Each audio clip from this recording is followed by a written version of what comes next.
दोस्तों नमस्कार। इस वीडियो में हम लोग बात करेंगे अंगिका भाषा की बोलियों के बारे में।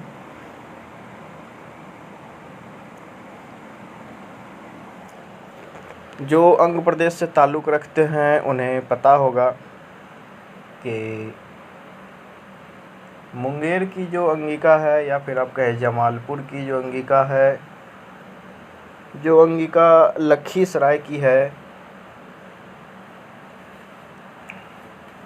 वो भागलपुर की अंगिका से बहुत ही कम मेल खाती है, बहुत ही कम उसमें मेल है। हालांकि है तो सभी एक ही ग्रुप की, लेकिन ऐसा क्यों है कि मुंगेर की जो अंगिका है उसमें, या फिर आप कहें लखीसराय की जो अंगिका है, जो जमुई की अंगिका है, उसमें भागलपुर की अंगिका से वो बिल्कुल अलग तो नहीं है, लेकिन थोड़ा डिफरेंस है। ऐसा क्यों? देखें, बात ऐसी है कि इसके पहले कुछ लोग रिपोर्ट को दिखाते हैं कि देखो ये रिपोर्ट है, वो रिपोर्ट है, ठीक है। अगर उन्हीं के अनुसार चला जाए तो रिपोर्ट के अनुसार तो मिथिला भी कुछ नहीं है, सिर्फ बिहार है, ठीक है। सिर्फ बिहार है। रिपोर्ट सेंसस के अनुसार बिहार है, एक क्षेत्र, एक टेरिटरी है बिहार। मिथिला नामक कोई भी सेंसस रिपोर्ट में वर्णन नहीं है। लेकिन वास्तव में क्या है? वास्तव में ये है कि मिथिला है। उसी अनुसार से रिपोर्ट में जमुई को, लखीसराय को, मुंगेर को, भागलपुर को, ये सभी को अंग प्रदेश में बताया गया है या नहीं बताया गया है, ये मायने नहीं रखता है। मायने ये रखता है कि ये सभी अंग प्रदेश हैं। क्यों हैं, कैसे हैं? तो इसका पता हमें चलता है संस्कृति से, भाषा से, कल्चर से, खान पान, वेशभूषा, सभी चीज़ों से पता चलता है। उसके बाद फिर मैथिली की एक डिफाइंड टेरिटरी है कि गंगा से उत्तर, ठीक है। वो भी एक अनडिफाइंड टेरिटरी है, कोई उसका बेस नहीं है, क्योंकि खगड़िया, बेगूसराय और कटिहार ये तीनों ही अंग प्रदेश के अंदर आते हैं और यहाँ पे जो भाषा बोली जाती है वो अंगिका है।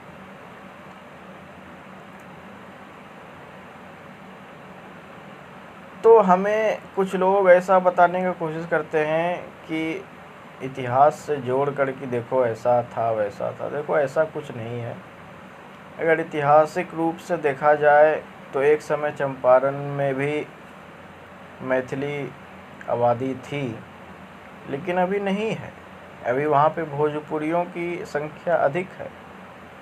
तो पश्चिमी चंपारण और पूर्वी चंपारण तो किसी हाल में मिथिला में नहीं जाने वाला। उसी अनुसार से अंग प्रदेश की जो सीमाएं हैं ये वेल डिफाइंड है और किसी भी रूप में न ही मिथिला राज्य का हाल में बनते दिख रहा, न ही अंग प्रदेश, न ही भोजपुर प्रदेश, कोई भी पृथक राज्य नहीं बनने वाला हाल फिलहाल। और ख़ास करके अंग प्रदेश तो मिथिला में नहीं जाने वाला, और ना ही मगध में, भोजपुर का तो कोई बात ही नहीं, ना ही बंगाल में।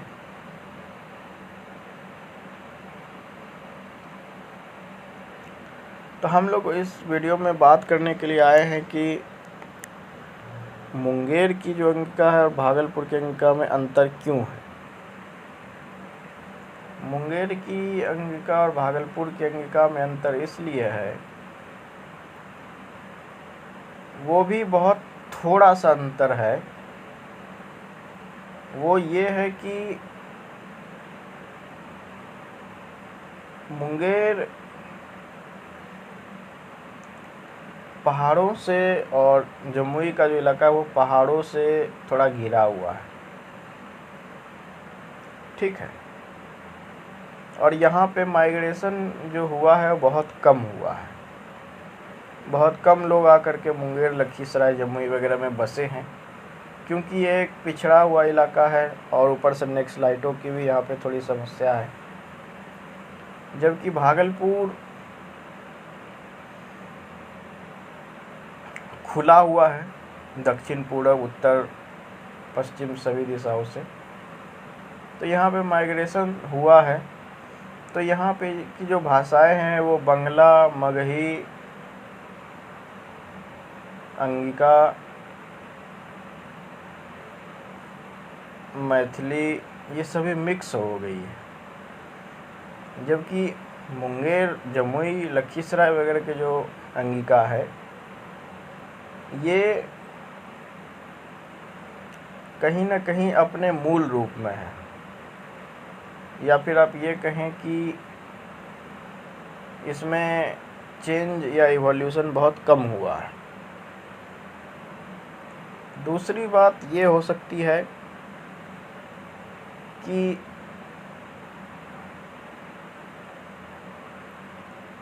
जिस प्रकार से मैथिली ये प्रिटेंड कर रहे हैं कि अंगिका मैथिली की बोली है, या फिर सिमिलरिटी के कारण ऐसा बताने का प्रयास कर रहे हैं, जो कि नहीं है।